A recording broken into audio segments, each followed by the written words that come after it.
The fourth misconception is that Anglicans are liberal. Now, within most denominations in the Western world, you have a liberal mainline wing that is influenced by modern secular culture, as well as others who are holding fast to the conservative confessions of their faith. So it is with Anglicanism.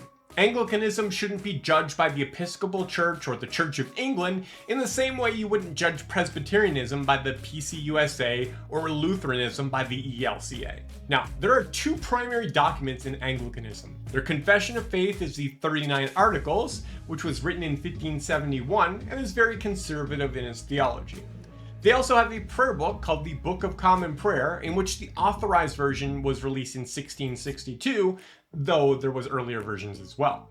These two documents represent what Anglicanism has been since the Protestant Reformation. Now, Anglicans worldwide were in unity with one another in what is called the Anglican Communion, until the issue of ordaining homosexual clergy arose. When that issue couldn't be resolved, a new organization was formed called GAFCON.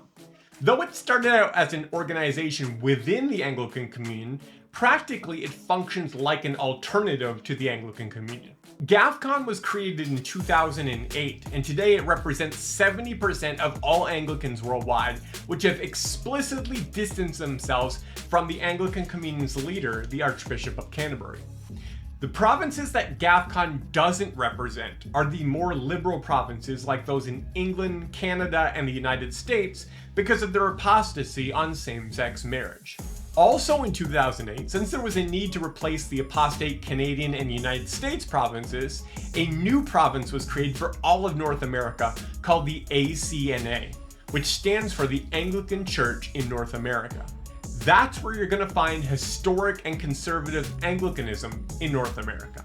So just remember that GAFCON represents 70% of Anglicans worldwide, and GAFCON churches affirm the 2008 Jerusalem Declaration, which explicitly affirms the conservative 39 Articles as their confession of faith, as well as a separate article on orthodox sexuality, which reads, "We acknowledge God's creation of humankind as male and female, and the unchangeable standard of Christian marriage between one man and one woman as the proper place for sexual intimacy and the basis of the family.